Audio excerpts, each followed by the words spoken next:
E depois disto, Jesus andava pela Galileia e já não queria andar pela Judeia, porque os judeus procuravam matá-lo. João 7, versículo 1. E estava próxima a festa dos judeus, a dos tabernáculos. Qual era a festa? Dos tabernáculos. Disseram-lhe, pois, seus irmãos: sai daqui e vai para a Judeia, para que também os teus discípulos vejam as obras que fazes, porque não há ninguém que procure ser conhecido que faça coisa alguma em oculto. Se fazes estas coisas, manifesta-te ao mundo, porque nem mesmo os seus irmãos criam nele. Disse-lhe, pois, Jesus: ainda não é chegado o meu tempo, mas o vosso tempo sempre está pronto. Versículo 37. E no último dia, o grande dia da festa. Qual festa? Os tabernáculos. Jesus pôs-se em pé e clamou, dizendo: se alguém tem sede, venha a mim e beba.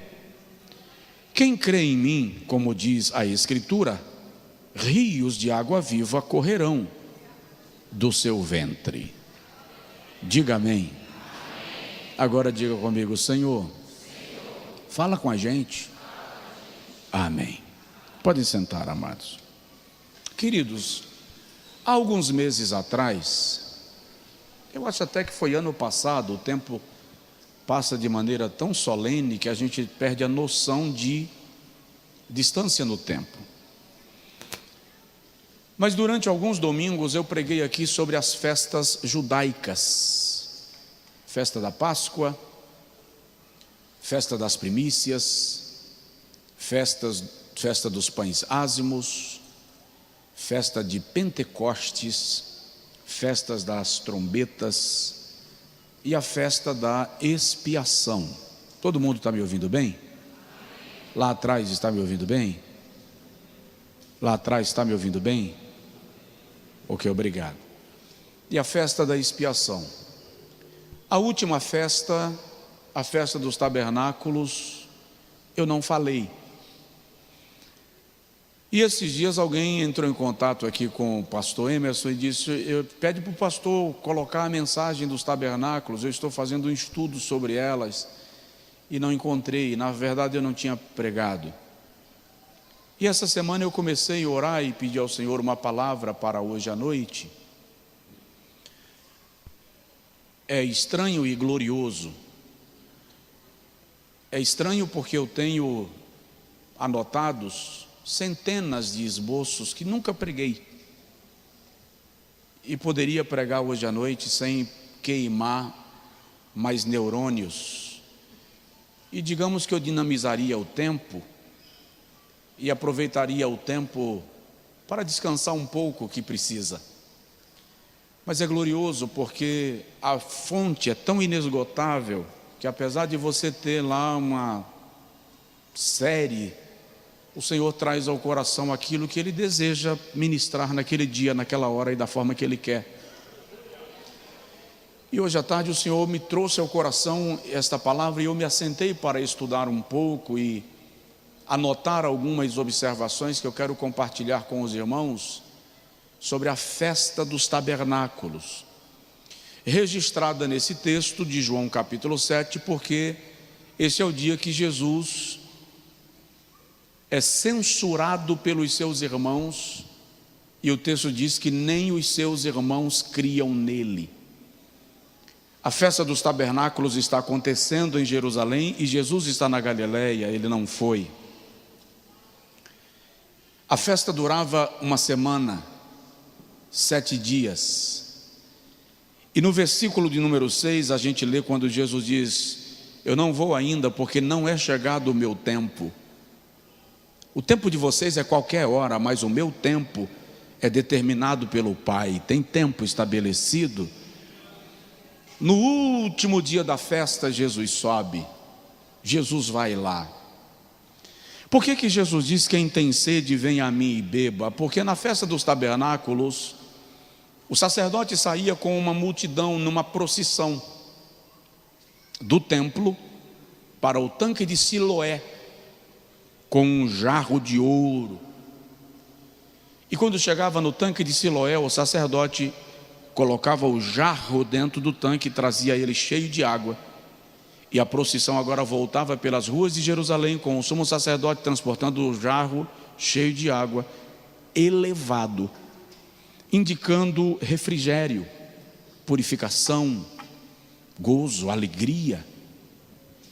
Quando o sumo sacerdote enfia o vaso no tanque de Siloé e levanta e vem, derramando água pelas ruas de Jerusalém, e a multidão acompanhando e clamando, é nesse momento que Jesus chega e diz: quem tem sede, não precisa ir no tanque de Siloé, venha a mim e beba, porque eu vos digo que quem crê em mim, como diz a Escritura, as águas fluirão do seu ventre.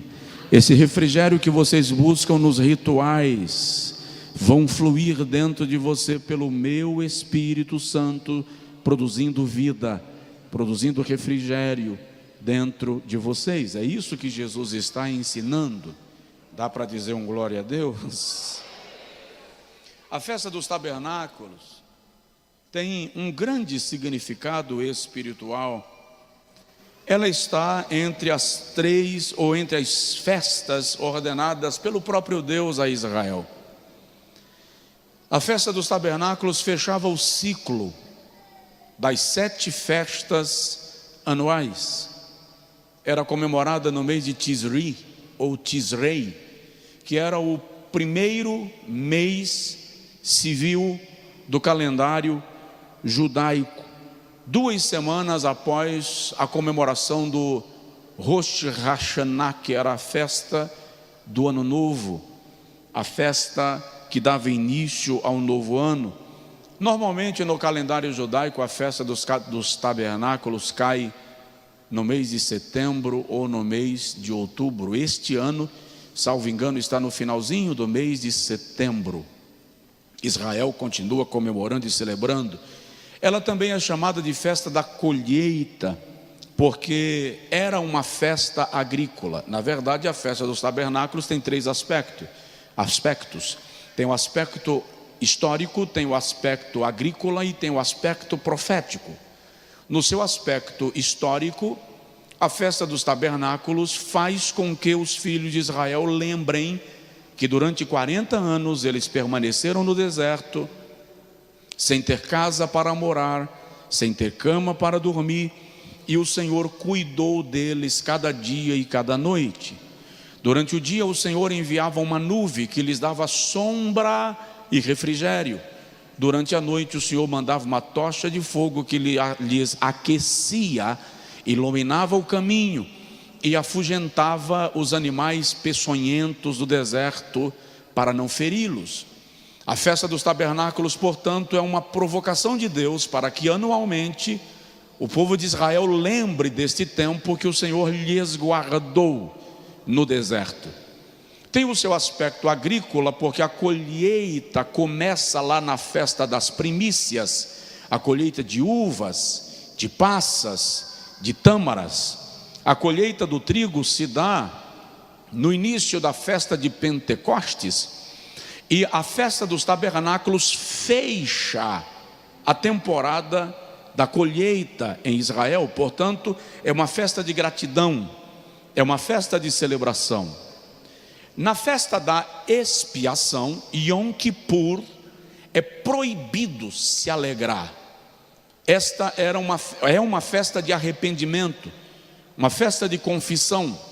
Então o povo de Israel tem que demonstrar tristeza pelo pecado, quebrantamento, rendição e arrependimento. Já na festa dos tabernáculos não é permitido ficar triste. É uma festa de muita música, de muita celebração, de muito movimento, de muito barulho, porque é uma festa de gratidão, é uma festa de celebração pelas bênçãos de Deus.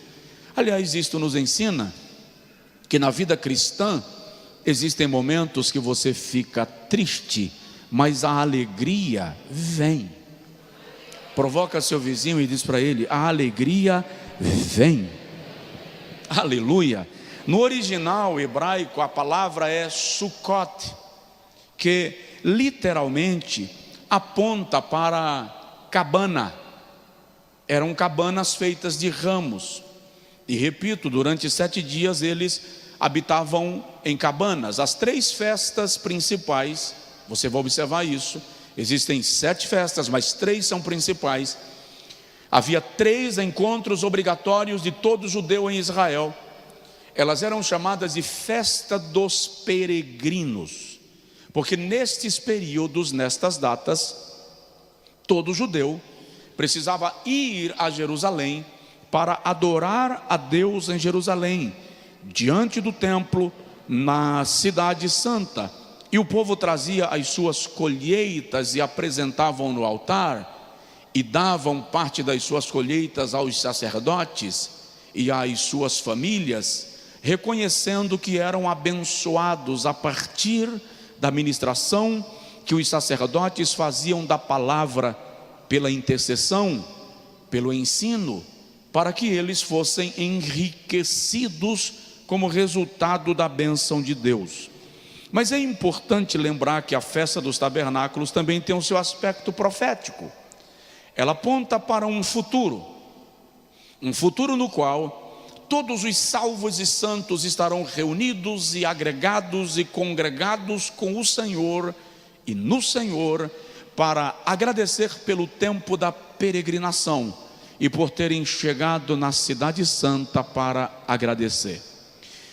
Tem um hino na harpa cristã que diz assim: sou peregrino na terra e longe estou do meu lar.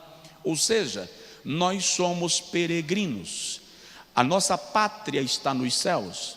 Moramos aqui, mas não somos daqui.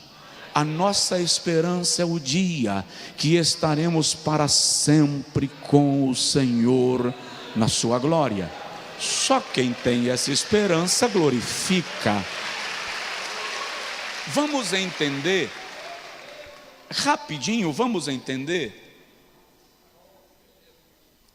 para onde aponta a festa dos tabernáculos.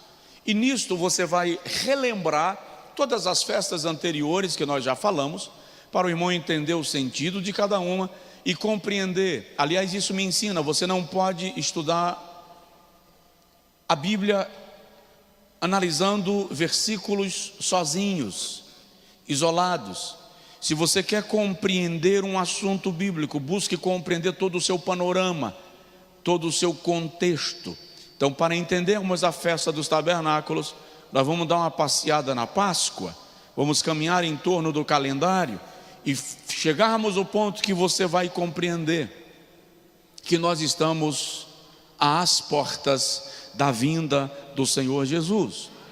Então vamos relembrar. Primeiro, a festa dos tabernáculos faz Israel relembrar a sua peregrinação no deserto. Como eu disse, todo judeu nesse período deixa sua casa e vem morar em cabanas feitas de ramos, feitas de outros materiais, mas durante 7 dias ele abre mão do seu conforto de casa para relembrar que durante 40 anos ele esteve no deserto e o Senhor lhe deu proteção.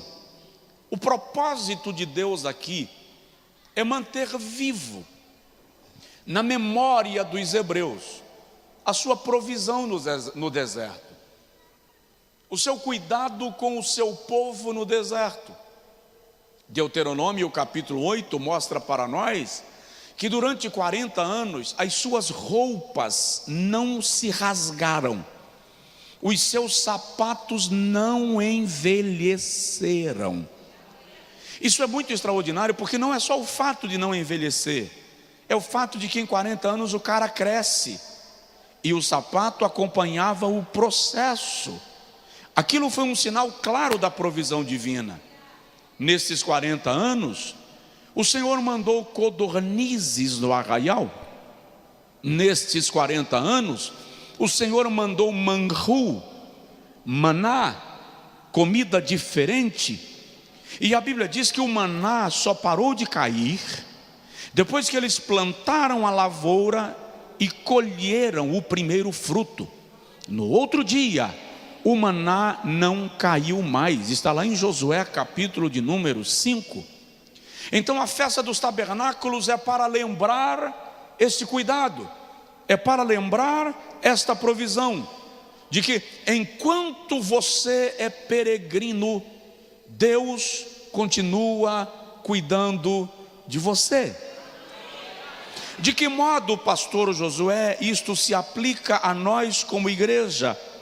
No primeiro livro das Crônicas, capítulo de número 29, versículo de número 15, nós encontramos uma expressão da oração, do cântico e da adoração de Davi, quando ele diz: porque somos estrangeiros diante de ti, e peregrinos como todos os nossos pais, como a sombra são os nossos dias sobre a terra, e sem ti não há esperança.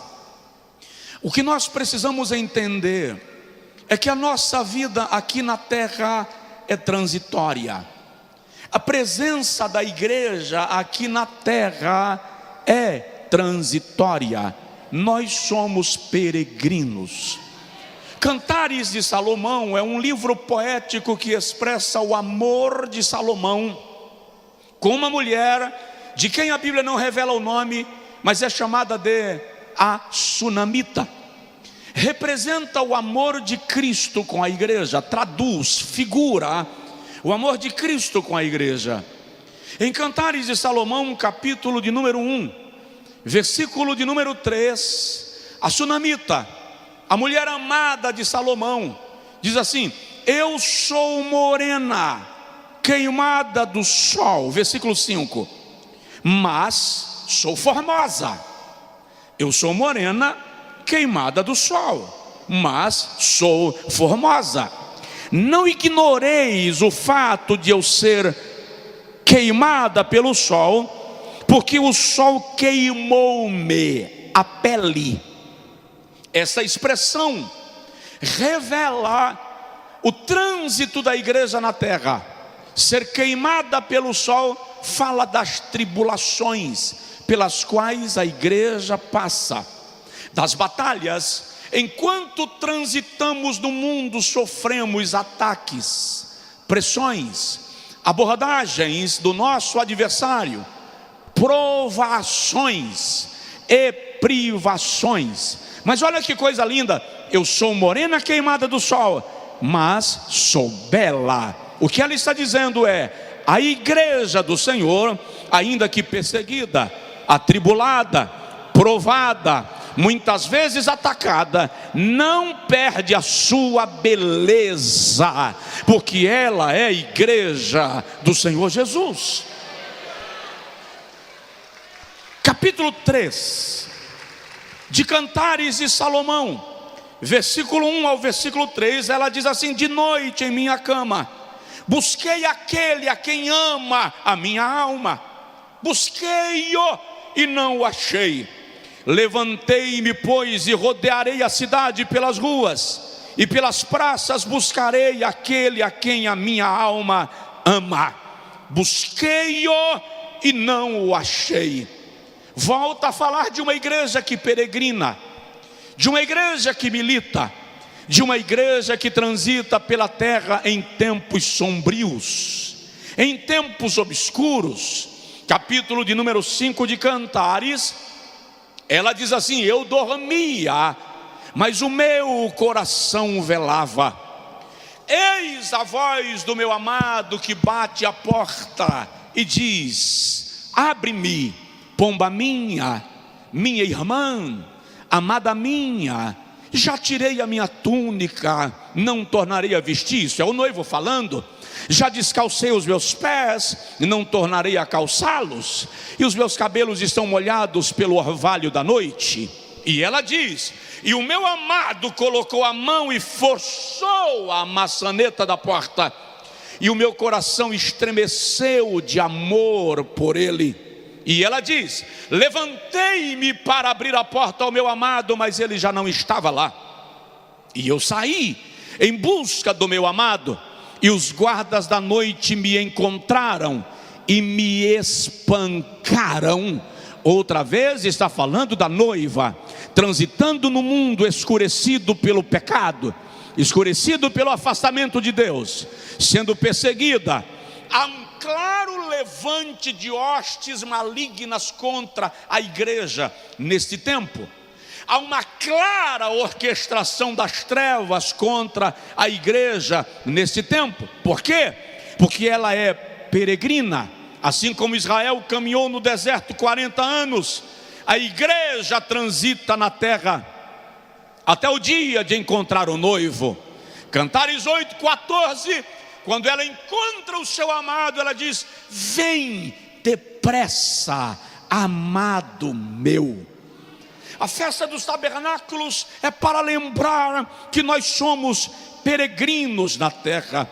Por que peregrinos? Provoca seu vizinho e diz para ele: peregrino, porque você não é daqui. Você não é daqui. Ei, não se empolga com a terra, nem se frustre demais. O tempo da igreja na terra está em plena contagem regressiva. Paulo, escrevendo aos Filipenses no capítulo 3, versículo 20, versículo 21, diz assim: mas a nossa cidade está nos céus, de onde também esperamos o Salvador e Senhor Cristo Jesus, que transformará o nosso corpo abatido para ser conforme o seu corpo glorioso, segundo o seu eficaz poder de sujeitar também a si todas as coisas. Onde está a nossa cidade? Onde está a nossa cidade? Nos céus. E de lá nós aguardamos o nosso Senhor e Salvador Cristo Jesus. Portanto, a festa dos tabernáculos é para fazer Israel lembrar-se do tempo da peregrinação. A igreja peregrina. Primeira epístola de Pedro 2:21, Pedro diz que nós somos peregrinos. 2:11, Pedro diz: peço-vos como peregrinos e forasteiros, que vos abstenhais das paixões do mundo, porque eles combatem contra a alma. Dá uma provocada de leve no vizinho, fala com ele assim: suporta, é rápido. Suporta, é rápido, vai passar. Você só está peregrinando, você só está transitando. O lugar que te espera fica além daqui. Oh, aleluia. Sourabagasuria mandurabagaia. A festa dos tabernáculos era para lembrar da peregrinação. Segundo lugar, a festa dos tabernáculos, como eu disse, também era conhecido como festa da colheita, festa da ceifa. Acontecia depois do período da expiação. 10 dias depois da festa da expiação, havia um silêncio reflexivo. Israel parava para meditar nas grandezas de Deus e se preparava para a festa dos tabernáculos. Como eu disse, era uma festa de gratidão. Observe, começa na festa da Páscoa, no mês de Abíbe, a festa da purificação, do sacrifício, a festa que representa a morte de Jesus na cruz do Calvário por nós. Depois da festa da Páscoa, imediatamente, um dia depois da festa da Páscoa, começava a festa dos pães ázimos, a festa do pão sem fermento, representando separação, santidade, purificação. Depois da festa dos pães ázimos, no 14º dia era a festa da Páscoa.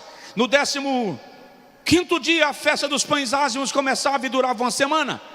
No 16º dia, começava a festa das primícias, quando o judeu trazia o primeiro fruto da terra para consagrar ao Senhor. Depois delas, 50 dias depois da festa da Páscoa, vem a festa de Pentecostes, que coincide com o início da colheita do trigo. Era o tempo de muitos ventos em Israel, por isso que o texto de Atos 2 diz: e cumprindo-se o dia de Pentecostes, estavam todos reunidos no mesmo lugar. De repente veio do céu um som, como de um vento impetuoso. Era normal que o vento soprasse no período da festa de Pentecostes. Aliás, o vento ajudava muito na colheita do trigo. Depois eu explico por quê. Depois da festa de Pentecostes, vinha a festa das trombetas. Durante 3 meses, Israel celebrava a festa das trombetas. Quando a lua nova chegava, a trombeta tocava, a colheita parava. O que já estivesse no ombro era levado, o que estivesse no chão não era pego para suspender. Isso literalmente fala de arrebatamento, tá? Festa das trombetas. Depois da festa das trombetas, vinha então a festa do ano novo, do Yom Kippur, a festa da expiação e a festa dos tabernáculos.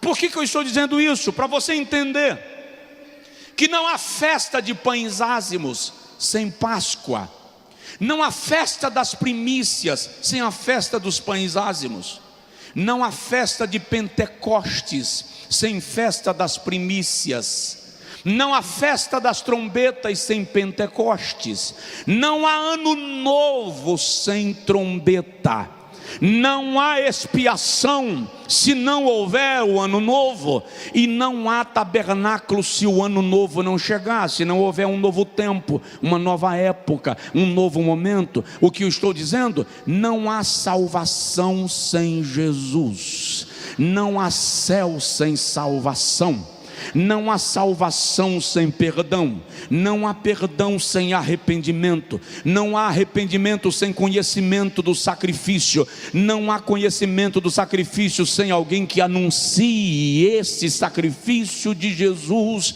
na cruz do Calvário. É a festa da colheita, e é bom lembrar que é nessa festa que há a separação entre o trigo e o joio.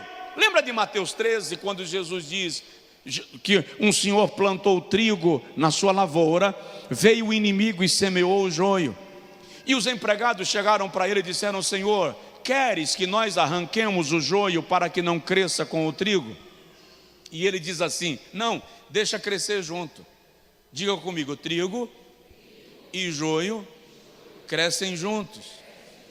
Diga assim: por quê? Agora diga: porque Deus decidiu que será assim. Deixa crescer junto. Mas como vai deixar crescer o trigo e o joio junto? Eu já ouvi alguém dizendo que é porque trigo e joio eram muito parecidos, e o fazendeiro sabia que se fossem retirar o joio, poderia confundir e acabar tirando o trigo junto. Isso poderia acontecer comigo, que eu não sei a diferença, mas eles trabalhavam com isso, eles sabiam a diferença de trigo e joio. A questão é muito simples: o joio não tem raiz profunda. O joio é uma planta semiparasita. Como ela não tem raiz profunda, ela prende as suas raízes na raiz da planta que estiver mais próximo dela. Portanto, se tem joio junto com o trigo, a raiz do joio está puxando a raiz do trigo. Então o Senhor diz: se você puxar o joio agora, vai ferir a raiz do trigo, vai machucar a raiz do trigo. Deixa crescer junto, que no dia da colheita a gente faz a separação. Pastor Josué, por que Deus tolera certas coisas no ambiente da igreja? Por que Deus não faz nada com certas blasfêmias? Por que Deus não reage a tantas heresias? Porque trigo e joio vão crescer juntos, não por amor ao joio, mas por amor ao trigo. Porque se mexer no joio, o trigo fica ferido. E Deus que ama o trigo diz assim: deixa crescer junto. No dia da colheita, o joio vai para a fogueira e o trigo vai para o celeiro. Isso é muito sério. Isso é muito sério. E o que acontecia na época da colheita? Vamos descobrir. Na época da colheita do trigo, os ventos em Israel são muito fortes. O caule do trigo é flexível. O caule do trigo se curva. Então, quando o vento está soprando forte, o trigo deita inteiro no solo. Mas o caule do joio é duro, como o caule de bambu, não curva. Quebra, mas não curva. Então, quando vem a ventania, o trigo todo deita e o joio fica lá de pé. Aí vem o lavrador, já é fácil saber o que é joio. Está de pé, não se rende, não se curva. O vento sopra, ele não se dobra. O poder de Deus desce, ele permanece teso, sai arrancando que é joio. Mas o trigo deitou, porque trigo não resiste à presença do Espírito de Deus.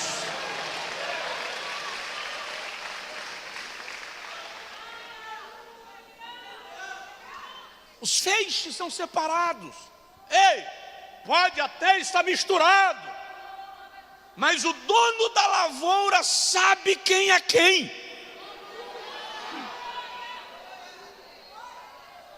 Aleluia. Para de afetar a sua vida espiritual por causa de qualquer situação que ocorra. O dono da lavoura sabe onde está o trigo. É a festa da colheita, está chegando.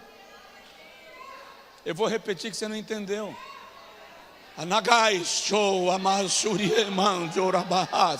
É a festa da colheita, está chegando.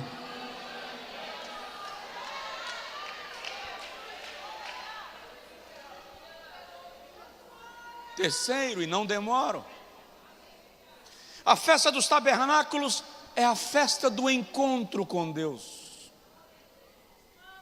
Preciso que você entenda, existem 3 encontros anuais, eu falei no início, 7 festas em 3 encontros.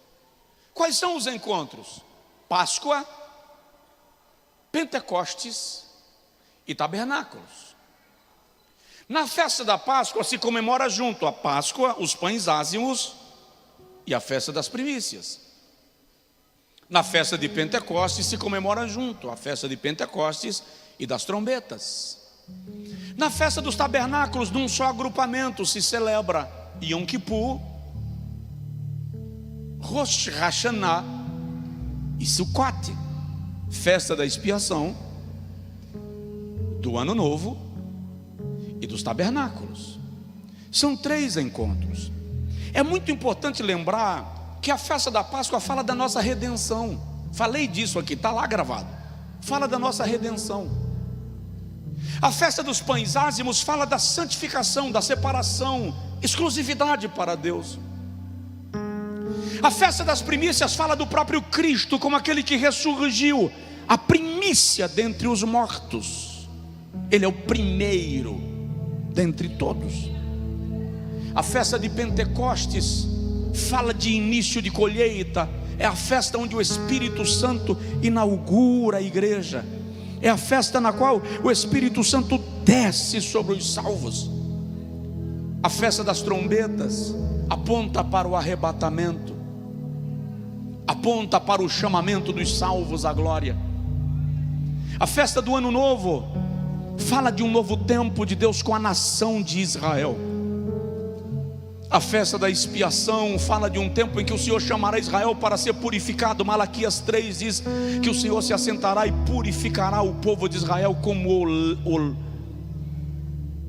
oureiro, ourives, como ourives, que purifica o ouro e que refina a prata.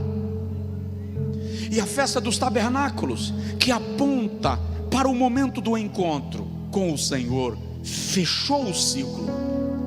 Se a gente analisar isso diante do tabernáculo, nós vamos entender que Deus dividiu as 7 festas em 3 grupos, justamente para simbolizar o tabernáculo. O tabernáculo era dividido em 3 partes: átrio, diga comigo, átrio. O átrio era lá. Lugar santo e lugar santo dos santos. No átrio ficava o altar de pedra para oferecer o holocausto, a pia da purificação, onde o sacerdote se lavava no átrio. E depois que ele se lavava na pia da purificação, ele trocava as suas vestes. Para quê? Para entrar no lugar santo. O lugar santo ficava o altar de ouro, onde se queimava incenso. De um lado a mesa dos pães da proposição, e do outro lado o castiçal de ouro. Era o lugar santo. Mas o terceiro encontro, além do véu, o lugar santo dos santos, só o sumo sacerdote entrava uma vez por ano. Por quê? Porque lá estava a arca. A arca era o maior símbolo material da presença de Deus. Dentro dela estava a vara florescente de Arão, ou florida. Dentro da arca estavam as tábuas da lei e um vaso com a amostra do maná, para testemunho a todas as gerações. Mas não é só isso. Em cima da arca tem uma tampa que a Bíblia chama de propiciatório. No propiciatório tem 2 querubins, um virado para o outro com a cabeça para baixo, revelando que eles são guardiães dos oráculos de Deus. Sempre que Deus falava lá dentro, a Bíblia diz que ele falava do propiciatório, da tampa da arca. Me dá licença que eu vou ficar de costas para você. O sumo sacerdote entrava no lugar santo, vinha para o lugar santo dos santos. Quando ele chegava aqui perto da arca, ele não podia passar para cá. Ele já está no lugar santo dos santos, mas aquele lugar é o lugar exclusivo de Deus, onde a santidade não comporta a humanidade, onde o homem só terá acesso quando estiver em corpo glorificado. Presta atenção no que Jesus fez. Olha o que Jesus fez. E se você não der glória, eu lhe dou uma carreira. Jesus, a nossa Páscoa, morreu por nós. Jesus, o nosso pão ázimo, viveu em santidade, viveu entre os homens, mas não pecou com os homens, para nos santificar pela sua própria santificação. Jesus é a nossa primícia. Ele ressuscitou dentre os mortos, portanto ele é Páscoa, ele é pão ázimo e ele é primícia. Aleluia. Jesus nos enviou o Espírito Santo em Pentecostes para visitar a igreja, inaugurar a igreja e encher a igreja. Jesus enviou a igreja para tocar a trombeta e anunciar salvação ao mundo, e pela trombeta ela será atraída a Deus, aos céus e à glória. Você sabe o que isso significa? O escritor da Epístola aos Hebreus diz que Jesus entrou de uma vez por todas no lugar santíssimo. Você vai entender. Só quem tinha acesso ao átrio eram os sacerdotes. Só quem tinha acesso ao lugar santo era o sacerdote. Só quem tinha acesso ao lugar santíssimo era o sumo sacerdote. O que é que Jesus fez? Jesus disse: Pai, o Josué não vai entrar nunca nesse lugar. Pai, o Ramon não tem chance para ele. Ele não vai conseguir. Quer saber? Eu vou abrir o caminho. eu vou caminhar pelo átrio. Josué vem atrás, Ramon vem atrás, Carlos vem atrás, Maria vem atrás, Joana vem atrás, Rita vem atrás. Ai, todos os que creem em mim vêm atrás. Ele entra no átrio, abre o caminho. Ele entra no lugar santo e abre o caminho. Ele rasga o véu. Para que a Bíblia diz que o véu rasgou? Porque o caminho foi aberto.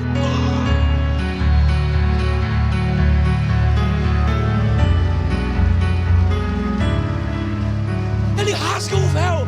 E quando ele rasga o véu, ele nos leva.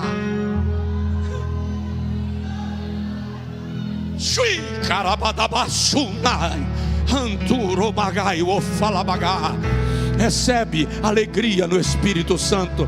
Recebe o toque da presença de Deus. Fala em línguas, chora, dá gritos, aplaude, celebra. Você que está em casa, adora. Jesus entrou no lugar santo por nós.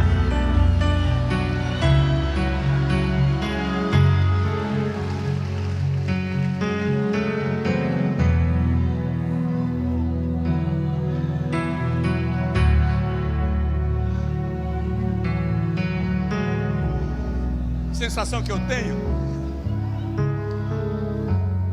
é que Jesus vai passando nesses lugares, tudo proibido para nós, tá? Tudo proibido para nós. Mas como ele vai na frente, abrindo o caminho, ele vai entrando dizendo assim: vem comigo. Quem quiser vir após mim, negue-se a si mesmo, toma a sua cruz, pode vir, vem comigo, bora. Aí vem a gente, tudo atrás dele, entrando num lugar que nós não poderíamos entrar. E se a ira de Deus se revelar, já se revelou na cruz do Calvário. A ira de Deus caiu sobre ele, para que não caísse sobre nós.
E eu concluo, para a igreja, tudo isso tem um significado extraordinário. Eu vou repetir só para você não esquecer, e depois você tem a missão de ouvir todas as pregações anteriores que eu fiz sobre isso. É só procurar lá as festas judaicas, veja todas para você construir a compreensão. A festa da Páscoa, que era comemorada no 14º dia do primeiro mês, é um símbolo da crucificação de Jesus por nós, quando Ele derrama o seu sangue para nos expiar, nos purificar dos nossos pecados. A festa dos pães ázimos simboliza o próprio Jesus, o Verbo vivo, sem contaminação, sem mistura, puro, sem pecado, em sua morte, em sua vida e em sua ressurreição. A festa das primícias aponta para Cristo, o primeiro que ressurgiu dentre os mortos, e vivo está, e vivo está. Eu sou aquele que fui morto, mas estou vivo. pelos séculos dos séculos. Paulo diz que Ele é a primícia dos que dormem.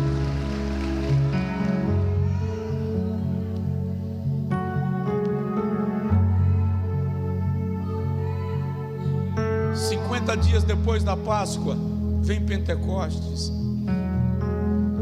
Sabe o que isso significa? 50 dias depois do Calvário, o Espírito Santo desceu para inaugurar a igreja que foi formada no Calvário. O Calvário é a causa, o Pentecostes é o efeito. No Calvário os homens comandam, em Pentecostes o Espírito Santo comanda. No Calvário se fala a língua dos homens, em Pentecostes se fala a língua dos homens e a língua dos anjos.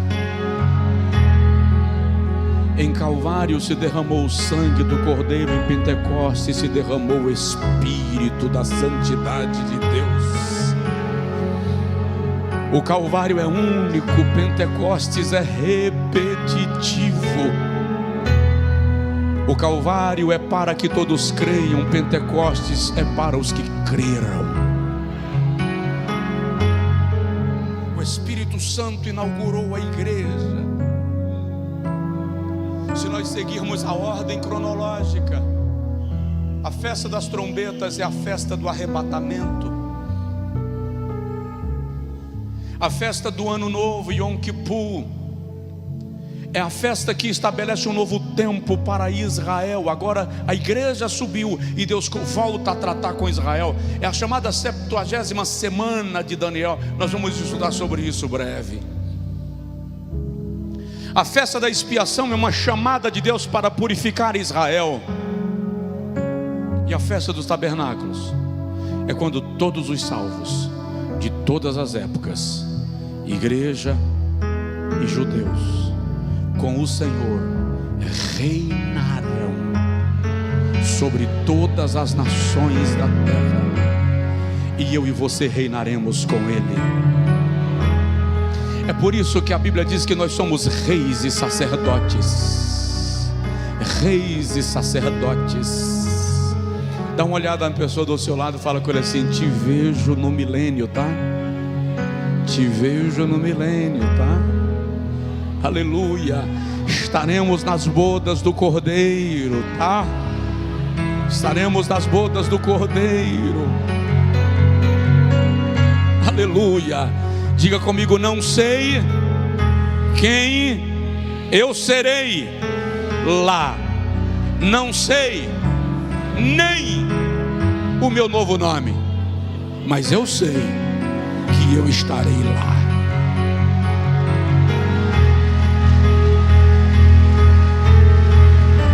Fica de pé, por favor. Aleluia. Aleluia. Aleluia. Só quem pode, celebre.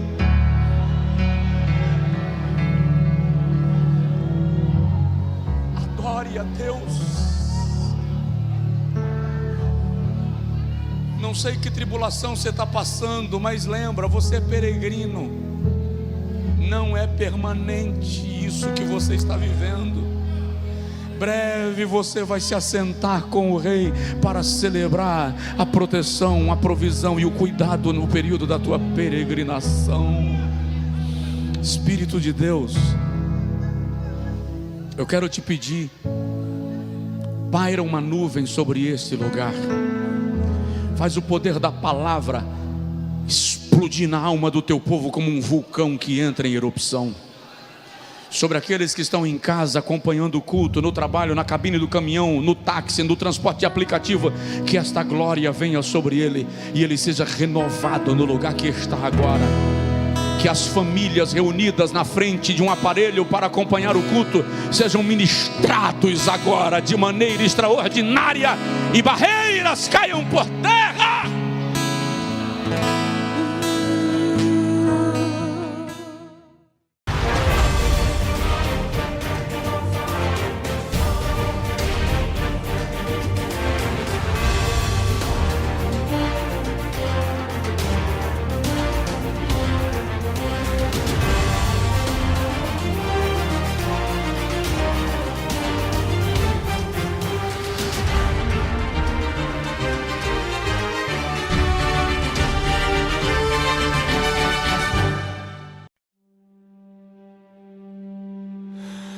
I kept the fragments of our vow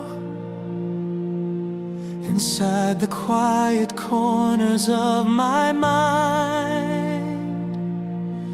Even when the fires faded out, your words stayed floating through my life. You said the storms would break apart before they ever took us under. But time rewrote the beating heart and left me holding broken thunder. I tried to outrun what you left behind, but the truth keeps pulling me back in line. It's the gravity of your promises. They pull me like a falling star. Even after every tear and distance, your echoes know just where we are. I keep moving yet I'm orbiting the memories I can't dismiss. I'm still caught inside your universe and the gravity of your promises.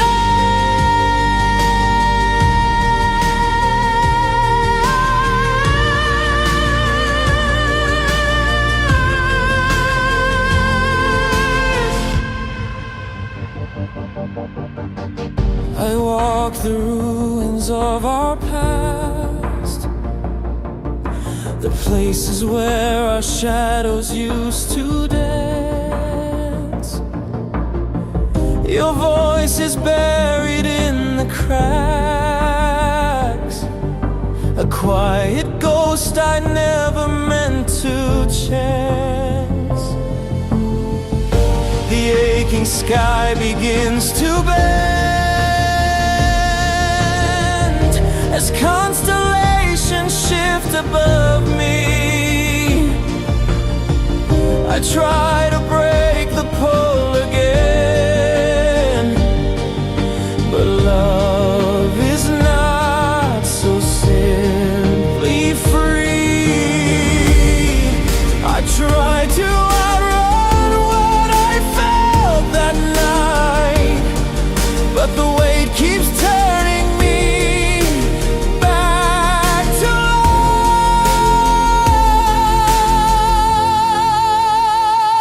light. It's the gravity of your promises. They pull me like a falling star. Even after every tear and distance, your echoes know just where we are.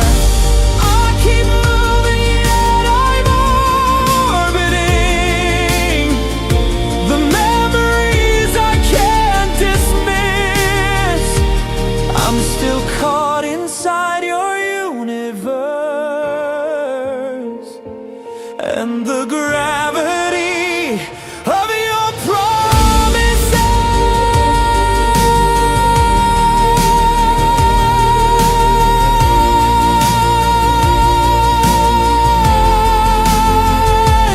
Maybe some truths were meant to stay beneath the bones of yesterday.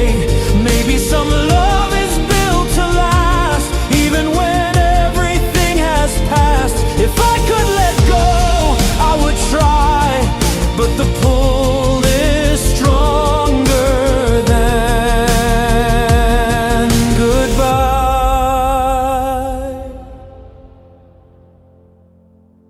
It's the gravity of your promises.